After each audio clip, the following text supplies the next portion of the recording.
Hari ini, aku berangkat ke sekolah dengan sepatu baru.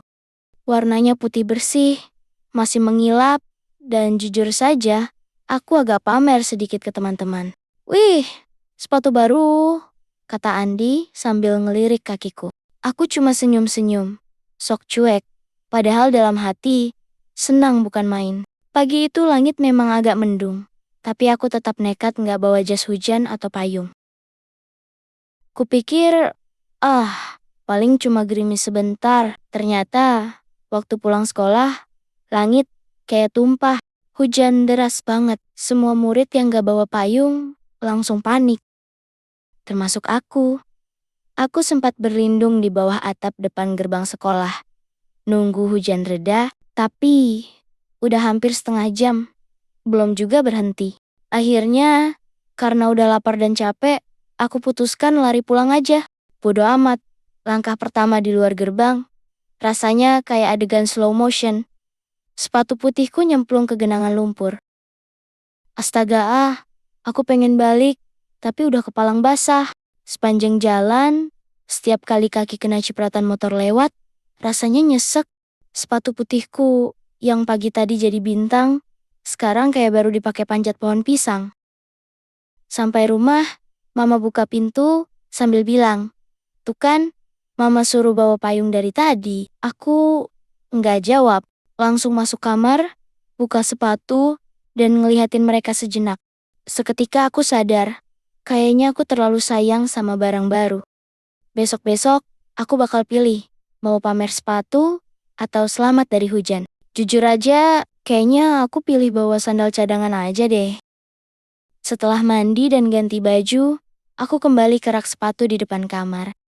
Sepatu putihku tergeletak basah, kotor, dan anehnya, beraroma aneh. Bukan bau lumpur atau air got, tapi kayak wangi bunga melati. Aku mendekat, ngelus pelan, sambil mengeluh. Ya ampun, baru sehari, udah kayak korban kecelakaan. Aku angkat sepatunya, niat mau kucuci. Tapi pas aku balikan solnya, ada semacam simbol kecil kayak coretan. Bukan merek, lebih mirip tulisan tangan. Bentuknya kayak angka yang ditulis terbalik. Aneh banget. Aku panggil Mama, tapi dia cuma bilang, itu paling stiker toko. Cuci aja dulu. Udah sore nih. Aku cuci sepatu itu sampai bersih. Tapi waktu malam tiba, saat semuanya udah tidur, aku dengar suara cekik, cekik. Suara itu kayak berasal dari arah rak sepatu.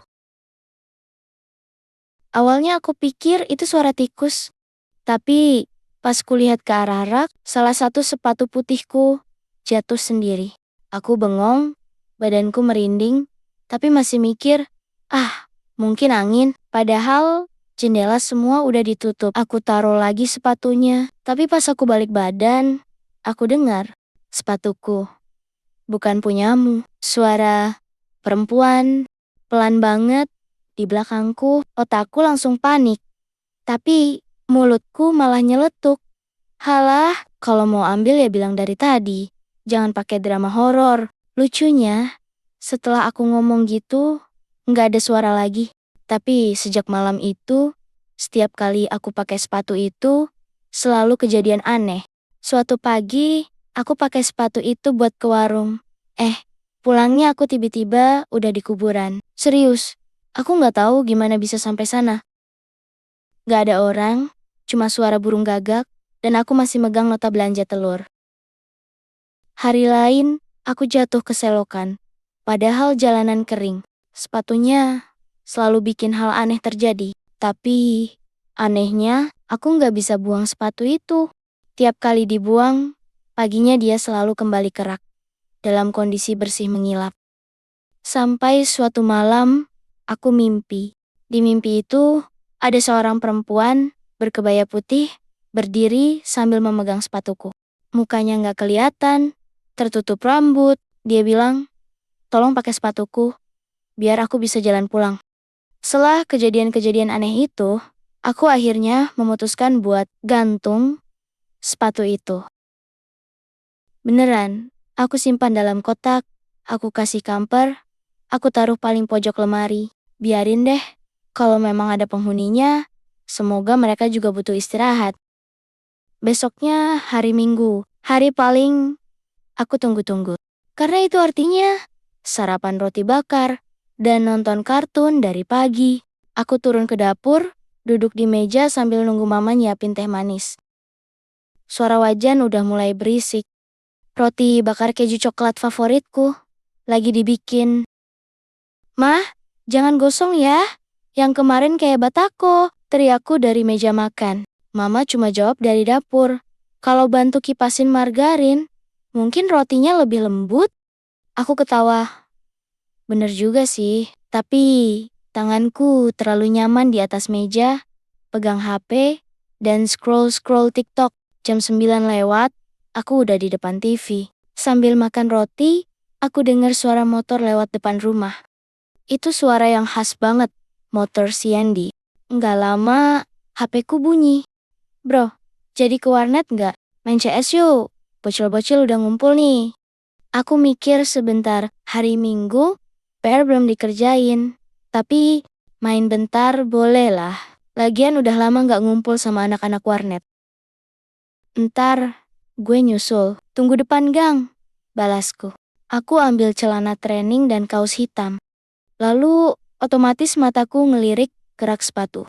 Di sana ada sandal swallow, sepatu sekolah, sepatu lari. Dan ya, sepatu putih itu masih di dalam lemari. Aman. Nggak ganggu, nggak muncul-muncul lagi. Kali ini aku pakai sandal jepit aja. Lebih cepat, lebih santai. Di warnet, suasananya rame. Anak-anak heboh main game, teriak-teriak. Ada yang nyemil ciki. Ada juga yang ribut-rebutan colokan. Dan aku cuma duduk di pojokan sambil mikir. Hidup itu kadang sesederhana roti bakar dan koneksi stabil. Hari Senin datang seperti biasa. Malesin, apalagi pas bangun tidur, aku langsung sadar. Aku belum ngerjain PR matematika. Rasanya kayak ditonjok realitas. Aku langsung duduk di kasur sambil ngerapihin rambut yang kayak sapu ijuk. Sambil mikir, kalau semalam gak ke warnet, ya tetap nggak bakal ngerjain juga sih. Jam 6:30, aku udah di sekolah. Masih sempet nyontek PR dari temen sambil pura-pura ngerti. Andi duduk di sebelahku. Dia bisik-bisik. Katanya Bu Siska mau ngasih ulangan dadakan. Aku langsung nengok. Ulangan apaan lagi? Minggu lalu, baru remedial. Katanya sih ulangan kejujuran. Dia jawab, nahan tawa. Aku cuman geleng-geleng.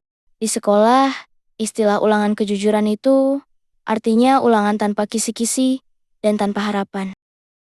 Buku harus ditutup, otak harus dibuka, hasilnya ya tergantung doa dan keberuntungan. Jam pelajaran kedua, Bu Siska masuk kelas. Benar saja, beliau langsung bilang, anak-anak, keluarkan kertas folio, kita ulangan. Aku menarik napas dalam. Di meja depan, dia nyusun soal ulangan. Wajahnya kalem, tapi hatiku berkecamuk. 5 soal panjang, angka semua, rumus semua.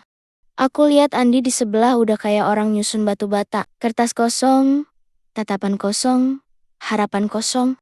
Tapi ya udah, aku coba kerjain semampuku. Yang penting, tulis sesuatu, jangan sampai kertas kosong. Nanti dibilang pasrah sebelum perang. Setelah ulangan selesai, jam istirahat pun tiba. Inilah momen kebahagiaan sejati. Aku langsung jalan ke kantin bareng Andi. Gue traktir tahu bulat bro, kata dia. Wih, naik mobil. Enggak lah, digoreng dadakan. Kami ketawa ngakak. Kadang hidup di sekolah sesederhana itu. Stres ulangan, terobati sama tahu bulat, 3 biji 1.000, dan es teh manis encer. Di meja kantin, sambil makan, kami ngobrol tentang rencana hari Sabtu. Mau main ke rumah Riko, katanya mau ngadain nonton film bareng. Film horor katanya. Aku langsung inget, sepatu putih itu, dan bisik pelan dalam hati. Semoga nggak ikut nonton juga. Jam istirahat kedua, suasana kelas mulai cair lagi. Sebagian ada yang masih ngeluh soal ulangan tadi, sebagian lagi heboh, main TikTok depan meja guru. Aku, Andi, Riko, dan Vina duduk melingkar di pojokan kelas. Tempat nongkrong tak resmi anak-anak yang malas ke kantin 2 kali. Lagi asik ngobrol, Riko nanya, jadi kan ya Sabtu ini, rumah gue udah siap, udah gue bersihin. Kita nonton horor, biar seru. Vina langsung komentar, aduh, jangan yang berdarah-darah. Aku trauma nonton Final Destination kemarin, sampai sekarang gak berani nyalain blender. Aku ketawa, tapi entah kenapa kepikiran sepatu putih itu lagi. Akhirnya aku buka suara, ngomongin horor, gue mau cerita dikit soal sepatu baru gue. Andi langsung nyeletuk, lah, sepatu bisa jadi horor, paling juga kehujanan sampai bau kaos kaki. Enggak, ini beneran, jawabku. Jadi, sepatu putih gue yang waktu itu, pas gue pakai pulang sekolah tuh, besoknya muncul suara aneh dari rak sepatu, terus pernah gue buang, balik lagi, bersih, kayak baru. Riko ngerespon santai, wah, lo beli sepatu atau jin isi ulang? Vina malah serius, jangan-jangan itu bekas milik orang yang omongan Vina aku potong. Udah, jangan lanjutin Vin, gue juga takut. Andi ngakak, gila. Bro, sepatu lo loyal banget ya? Udah kayak mantan yang gak bisa move on. Satu kelas ketawa, tapi aku serius. Gue sumpah ya, sejak itu tiap pakai sepatu itu, selalu kejadian aneh. Pernah gue tiba-tiba nyasar ke kuburan. Vina langsung pegangin lengan Riko. Gue gak mau deket-deket kamu kalau kamu pakai sepatu itu. Riko ikut nimbrung. Tapi lo bawa dong sepatunya pas nonton nanti. Aku langsung pasang ekspresi gak lucu loh. Ngapain coba? Biar kalau filmnya kurang serem, sepatunya yang jalan sendiri, kata Andi sambil ngakak. Kita bisa bikin konten sepatu tanpa tuan. Aku cuman geleng-geleng. Serius deh. Jangan main-main, gue simpan tuh sepatu sekarang di dalam lemari, dibungkus plastik, pakai kamper. Suasana jadi agak senyap, tapi cuma 2 detik. Soalnya tiba-tiba ada suara kentut dari pojokan kelas. Otomatis semua orang ngakak lagi. Dan ya, horor langsung kalah sama kentut. Begitulah anak sekolah. Waktu pulang, kami udah sepakat hari Sabtu, jam 5 sore, kumpul di rumah Riko. Filmnya masih belum ditentuin, tapi Riko janji mau cari yang katanya based on true story. Aku mulai mikir, kalau si sepatu putih itu tahu kita nonton film horor, apa dia bakal ikut? Sore itu, aku baru aja pulang sekolah, leher lengket, kaki pegal, dan kepala agak pening. Mungkin efek dari ulangan matematika tadi. Aku lempar tas ke kasur, lalu turun ke dapur buat ambil es batu masukin ke teh manis. Baru mau duduk, HP-ku bunyi. Andi nelpon. Bro, lo di rumah? Gue mampir bentar ya, deket nih. Mau nebeng wifi juga. Aku angguk. Gas aja, tapi jangan lama. Nyokap gue habis ngepel, jangan bikin jejak kaki kayak rumah hantu. Nggak sampai 5 menit, Andi udah nongol di depan pagar. Bajunya masih seragam, rambut acak-acakan, dan dia bawa kerupuk kantin yang katanya oleh-oleh istirahat kedua. Gue penasaran. Sepatu lo mana? Katanya langsung, tanpa basa-basi. Aku tarik napas. Serius lo pengen lihat? Ya iya. Katanya bisa balik sendiri habis dibuang. Masa sih nggak ada kucing liar yang narik lagi tuh? Aku ajak dia masuk. Kami jalan ke kamarku. Dan aku buka lemari perlahan. Di pojok, ada dus sepatu warna coklat yang udah agak penyok. Aku duduk, lalu ngangkat dus itu pelan-pelan. Gue udah taruh kamper plastik 2 lapis dan sabda doa tiap malam, kataku setengah bercanda. Andi ketawa kecil, tapi pas aku buka dusnya, baunya langsung keluar. Bukan bau kaki, tapi bau kayak bunga layu, kayak melati yang udah seminggu di altar. Bro, ini kok wangi? Tanya Andi, mulai agak bingung. Aku sendiri juga ngerasa aneh. Soalnya waktu terakhir aku masukin sepatu itu, baunya netral. Bahkan sempat kupakai tisu pewangi. Aku buka plastiknya, pelan-pelan, dan sepatu itu masih bersih banget. Padahal waktu itu aku inget, Bagian solnya masih agak kotor. Andi diem, dia jongkok, terus ngelihatin sisi dalam sepatu sebelah kanan. Ini apa sih? Dia nunjuk sesuatu di dalamnya. Aku ikutan lihat, ada tulisan samar, kayak nama, tapi ditulis pakai huruf sambung. Nggak pakai tinta, lebih kayak bekas terbakar halus di kain dalam sepatu. Sari, baca Andi pelan. Lalu dia nambahin, kayaknya ini nama orang. Mungkin pemilik sebelumnya. Aku merinding, karena aku pernah dengar nama itu. Sari, nama siswi kelas atas yang katanya meninggal karena kecelakaan. Waktu hujan-hujan, sepulang les, katanya waktu itu dia juga baru beli sepatu putih.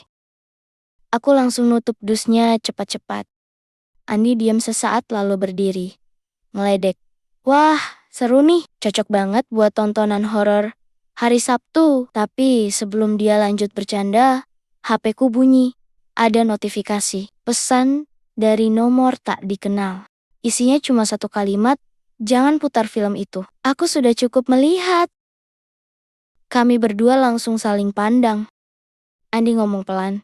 Lo, ngasih nomor lo ke siapa aja sih? Aku nggak jawab, karena aku tahu nomor itu nggak ada di kontak siapapun.